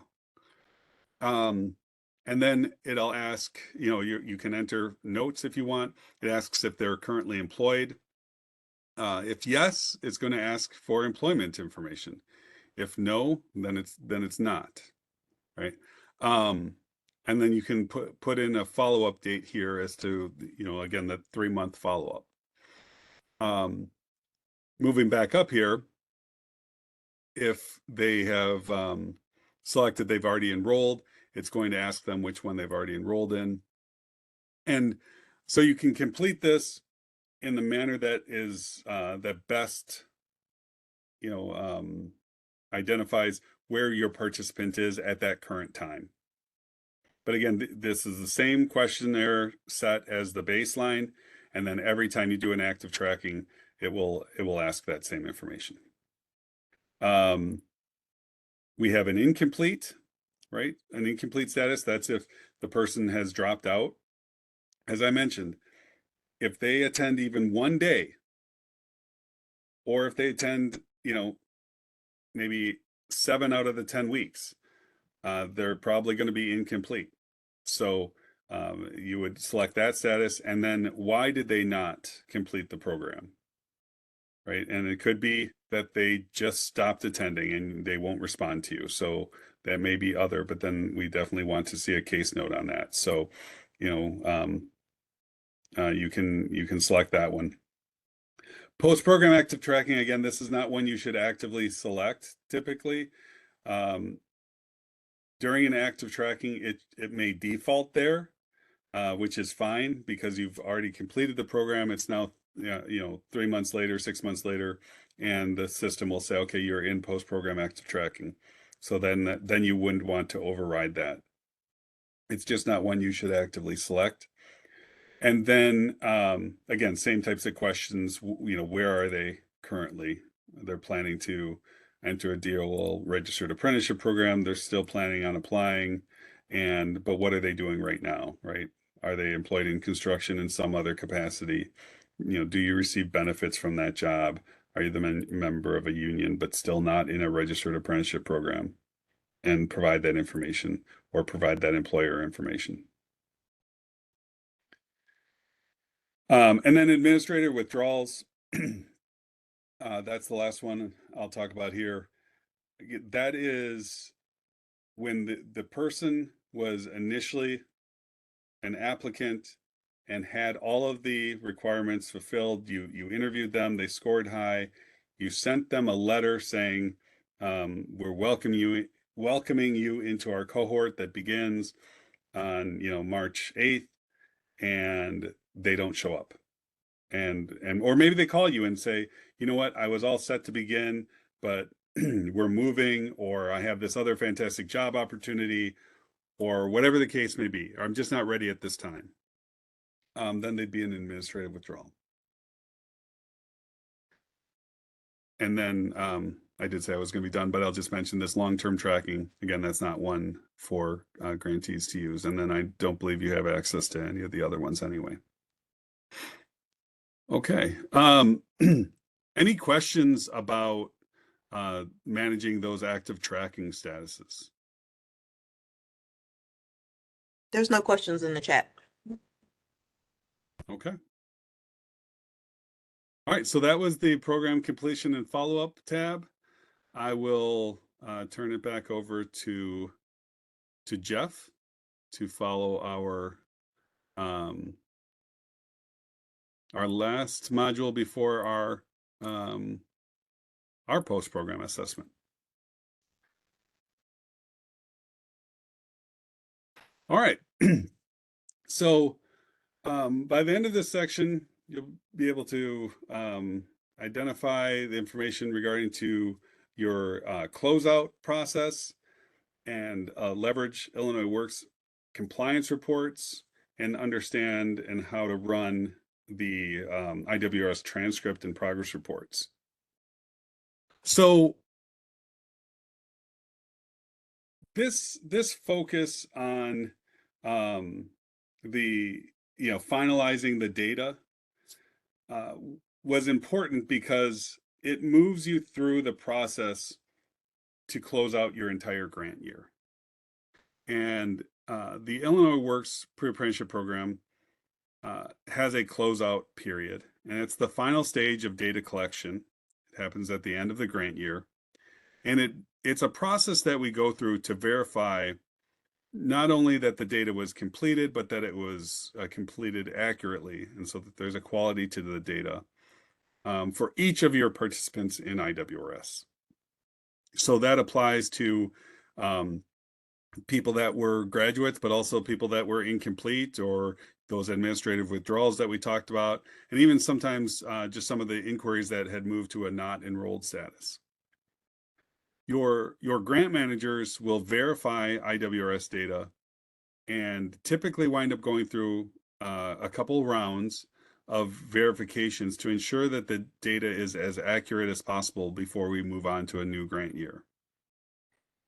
So after the final review of all of that data, grantees will be provided with a closeout score, which will determine if your organization is eligible to receive closeout funds. So for those of you that read the grantee manual, or which is hopefully everyone, or that attended the grantee manual onboarding sessions, you'll remember that that your overall grant funding is based on several metrics. 25% of your grant award is based on maintaining and hitting an enrollment goal. I think 30% is and this is typical. There are some variations, but typically 30% is based on completions. So the number of individuals that wind up graduating successfully through your program. And 35% is based on transitions, and those primary, preliminary, primary, final, alternate construction transition, and secondary transition, transitions. That's 35% of the overall funding. And then closeout is 10%.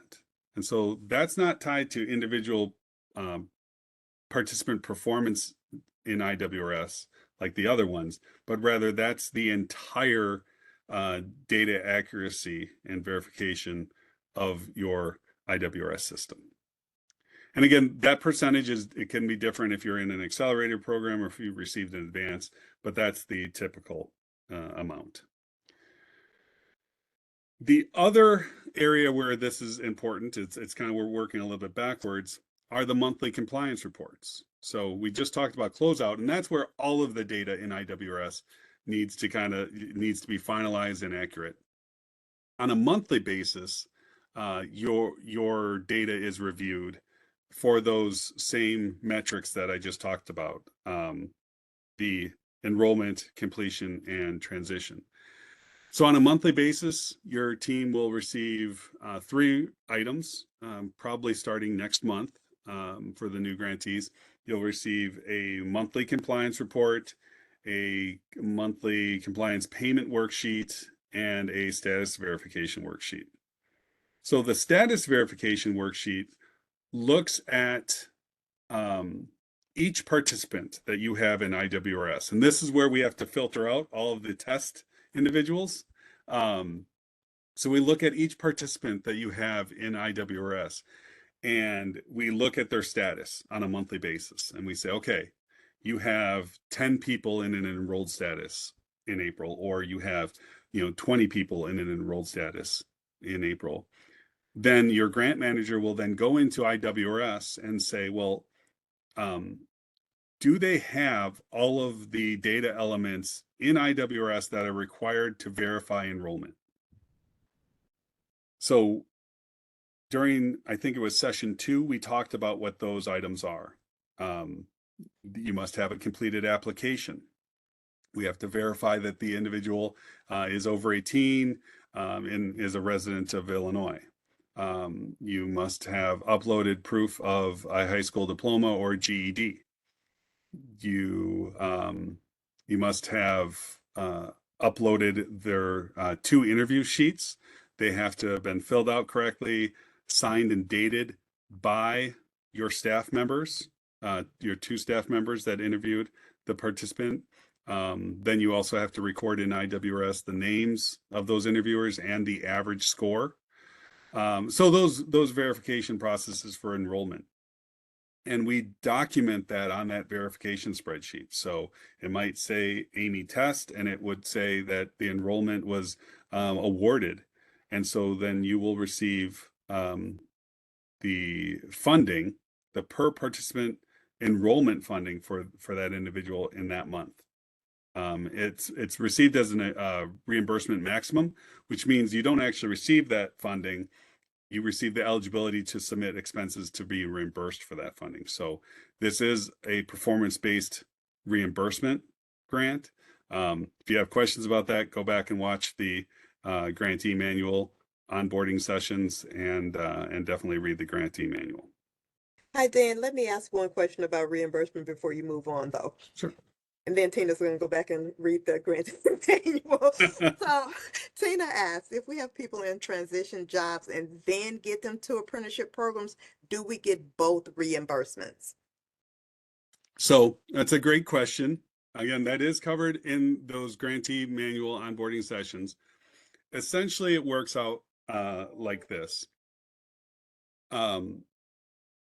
You have an overall grant fund award, right? Let's say that was $100,000. And let's say your enrollment's worth 25% of that, completion's worth 30, transitions worth 35. So that means that your transitions would be worth $35,000. And your required goal or your goal for transitions is 10 people. So that means on a per participant basis, each primary transition would be worth $3,500. I think I did that math in my head right just now. But again, working down from your overall grant to a transition per participant allotment. That means every verified transition, primary transition, complete and full primary transition would be worth $3,500. Now, each of the transition items that I talked about today are worth a percentage of that. I'll start at the bottom. Secondary transitions are worth 50% of that per participant allotment. Construction alternative transitions are worth 70% of that transition per participant allotment. The primary preliminary, which is applying to a registered apprenticeship program, that's worth 75% of your per participant allotment, and actually enrolling into a registered apprenticeship program is worth a remaining 25%. So those two primary, the primary preliminary and primary final, combined, they're the 100%. So the full $3,500 in that example. So, but to answer your question specifically, I had to give a little bit of context there. Yes, you can start at a secondary, and then the person winds up, say, enrolling into a registered apprenticeship program. So they went from 50% to 75%. So if you received that 50%, say, in May, and then they applied in June, and that was verified in June, you'd receive the other 25% in June. So now you'd be at the 75% level for that participant. You can never exceed the 100%, right, of the $3,500 that participant is eligible for your organization to receive reimbursement on for a transition. You can never exceed that $3,500. You can never get more than 100%. But yes, you can start at one of the lower levels and go all the way up to 100%, even if it takes you, many months to get there. All right. Did that answer the question? Are there any other questions? There are no other questions, but I told Tina her asking the question helped me out tremendously. So thank you. All right. So again, we're talking about compliance that happens on a monthly basis and the status verification worksheet. So your grant manager will go through and look at each status based on the progress of your cohort, and initially look at enrollments and provide that verification. If they're unable to award that reimbursement for a particular participant because the diploma is missing or the signed commitment agreement is missing, then you'll just receive a note under that person's name on that spreadsheet, on that status verification spreadsheet, essentially telling you that what you need to do in order to receive your award the next month. And so it's critical that you do that. It's amazing to me sometimes that your grant managers will go through, takes hours to go through and evaluate every single data element in every single participant in IWRS and record notes as to say, oh, here's why you didn't receive your $3,500. Correct this, and you will receive that reimbursement eligibility. And it doesn't get corrected month after month after month, right? So it's really important to follow those address those flags. And so that similarly, the same thing happens then for completion, right? The grant manager will, once your cohort has ended and everyone's in a final status, they'll go back through and look at every training service and say, did they meet 80% of the required hours? Is every post assessment at 70%? Is that training service in a final status that we talked about today? So does it say successful completion? If all of those training sessions services fulfill those requirements, now does the goal for that training service say complete? And then, on to wraparound services and student support services and transition services and the stipend. And then we look at the documents that you uploaded. Is that first aid card there? Is the OSHA 10 card there? Is the NCCR core transcript or certification there, or is it MC3 or the ICCB, whatever the case may be?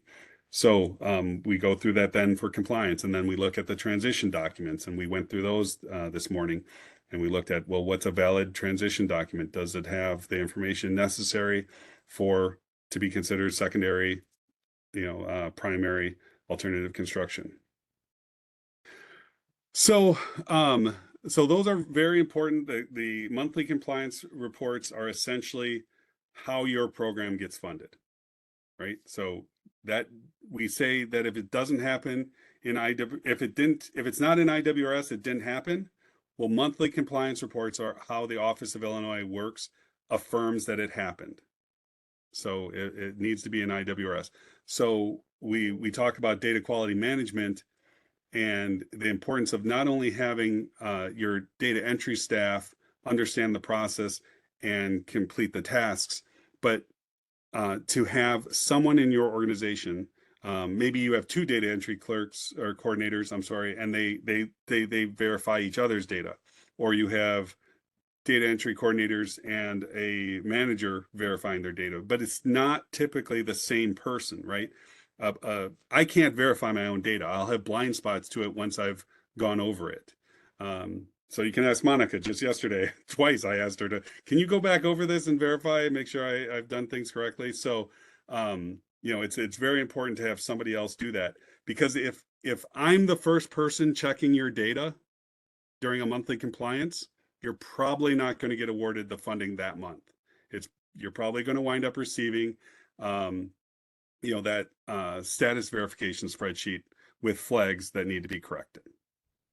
So we spoke last time as well about other reporting tools in IWRS that can help you with your data validation. So there's the Student Support Service Report.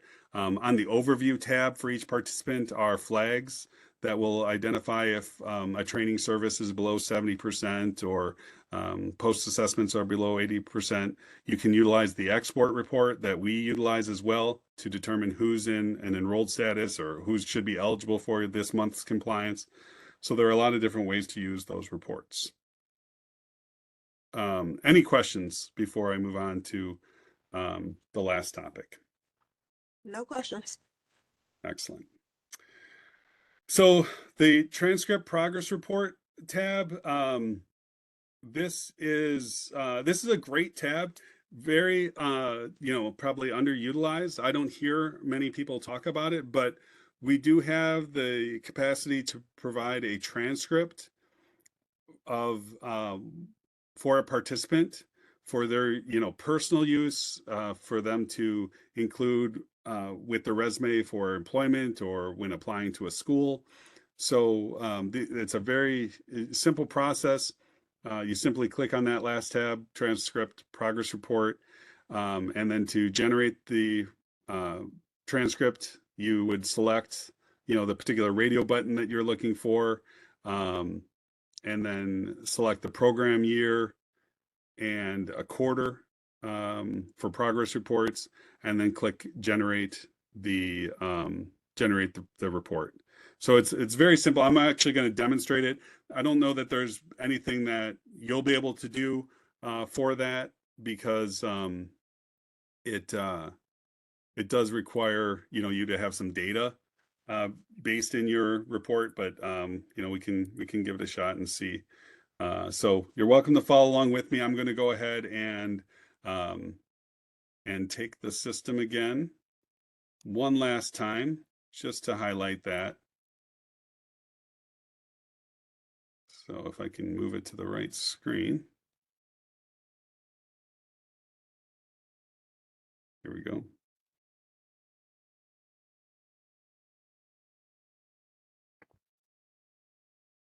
Okay, so I've selected a participant, and we'd spent a lot of time here the last time.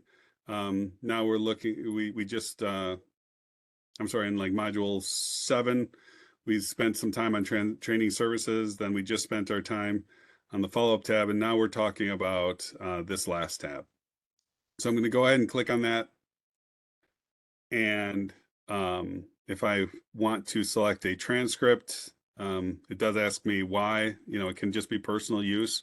Maybe the person is looking to include it with their apprenticeship program information. I'm going to see what it generates for 2024. This person is new this year. I'm not sure. Yeah, I realized as I clicked that I chose somebody who is new in the system. And that's why I was saying I don't think you guys will be able to generate anything. Let me grab one of my test participants, Tiger here, that has completed the program. So I'm going to pull I think he's from 2023. Pull a transcript from him, but as you could see, all I did was, I selected the transcript radio button, provided a reason, selected a program year, and that should generate a report for me. I'm going to, let's see if I can call this up.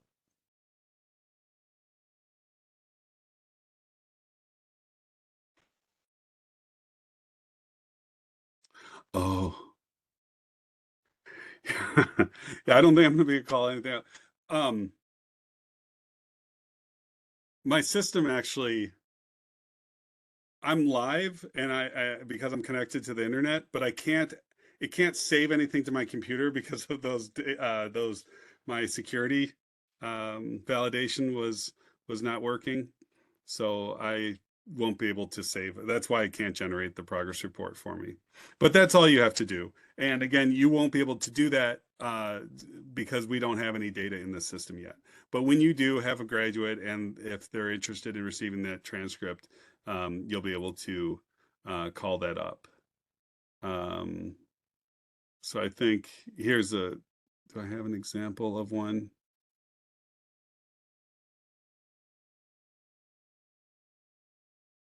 Let's see if I do. No, it's not going to be able to pull up.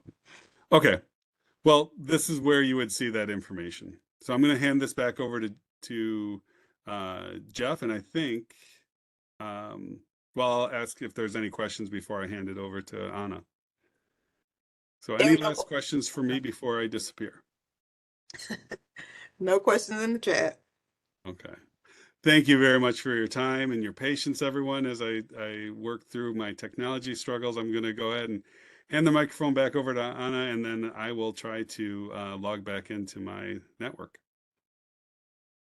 Thank you so much, Dan. All right, let us move on.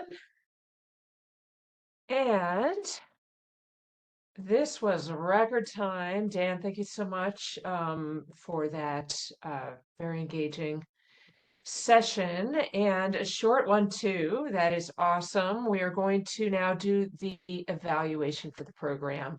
So thank you so much in advance for signing on to Mentimeter and helping us out with this. As you know, we are a continuous improvement operation here, and we've been making adjustments every step along the way, and we will continue to do so. So you can click on the code that has been on the URL that has been put into the chat, and it'll take you right there.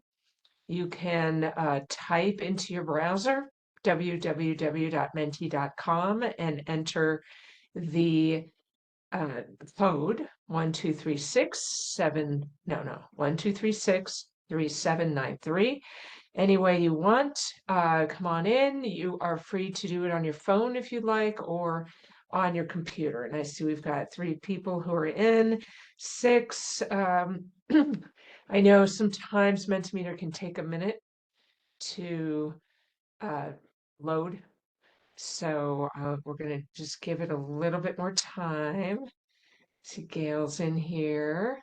We've got about 40 participants on the call, so we just need some kind of significant number.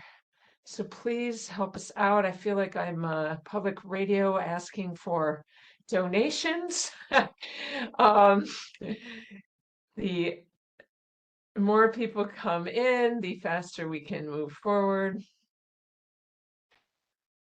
Thank you so much, those of you who are already in the system. We've got 7 signed in, 8.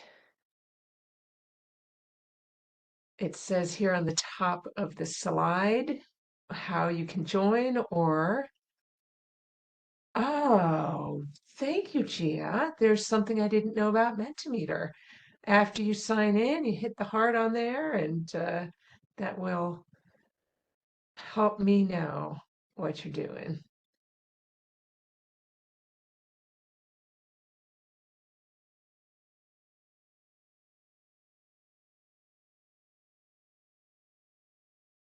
All right. Just going to wait for a few more people to join. I love the hearts. They make me very happy. Love you back.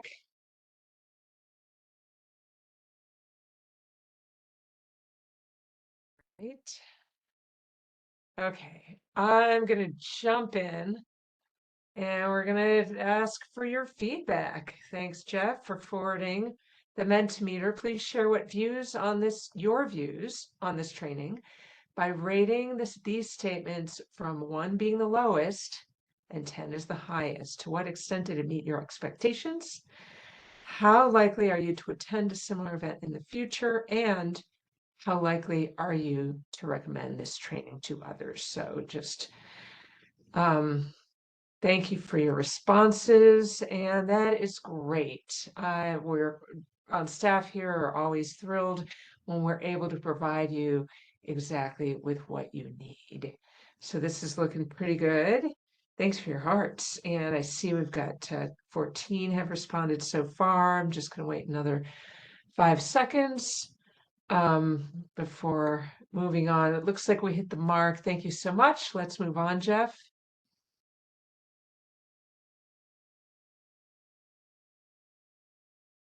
On a scale of from strongly disagree to strongly agree, was how relevant was the course to what you wanted to learn about the subject matter?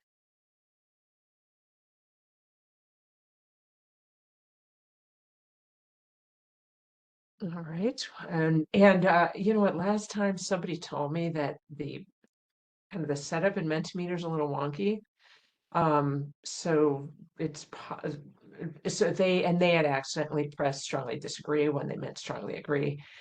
What I will say is if that you or someone who has disagreed, please, when we get to the part where you fill things in, you get to type things, then please let us know where we missed your expectations. So thank you. It looks like for the most part, we were on the mark. Let's move forward. To what extent do you plan to apply what you learned?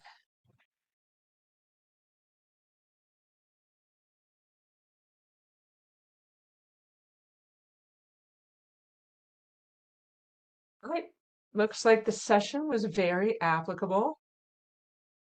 And again, we have someone here who's neutral on the matter.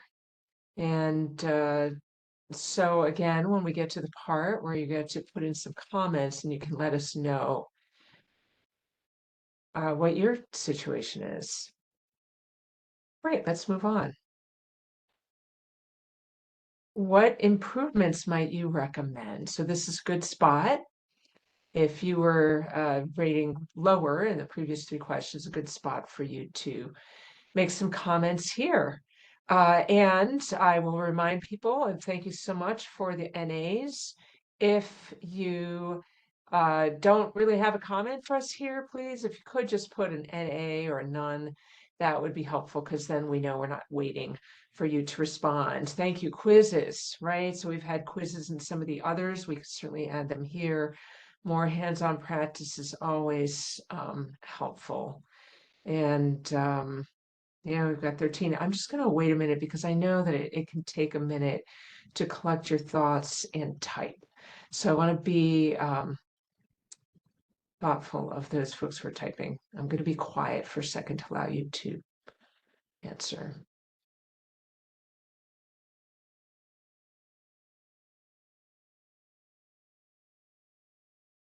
Great. I see streamlining some of the processes and then supplying page numbers can also be helpful for topic discussion. Thank you for that.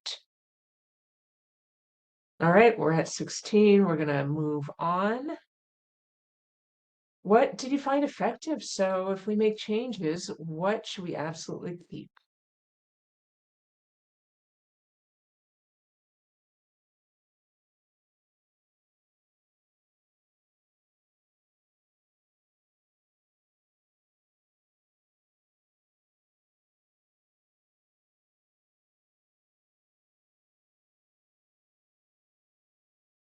Dan sharing his screen, keep the practice portion, right?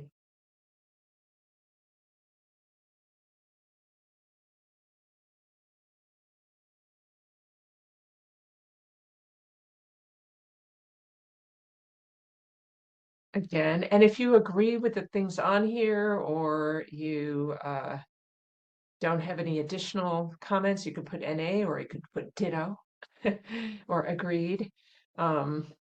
Great. So keep the examples, keep the hands-on practice. This amount of time and information is right. Thank you. It's great to know that, yeah, we got it right this time. A much better understanding of the transitions and the role it plays with completions. Great. That's good. So it sounds like that information was helpful to you. Glad to hear it. And thank you, Dan. Practice with real-time samples, keep that. And it was good for online. All right. Let's keep moving. Anything else? Is there anything else that you think we should know? And if your answer is no, then just please let us know, no or NA.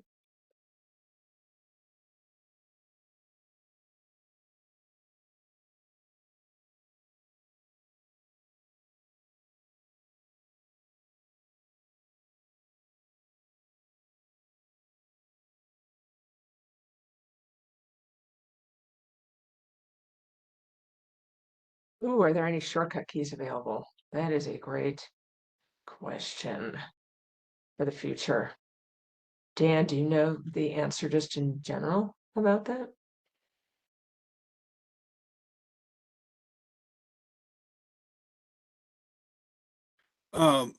So I'm not familiar with any shortcuts. I'm not sure where in the process they'd be looking for a shortcut. We try to put everything on the screen that you're accessing. So for example, on that follow-up and completion screen, you can upload a transition document right from there. And of course, we discussed in session 3 a bulk attendance tool that we're implementing. So, Yeah.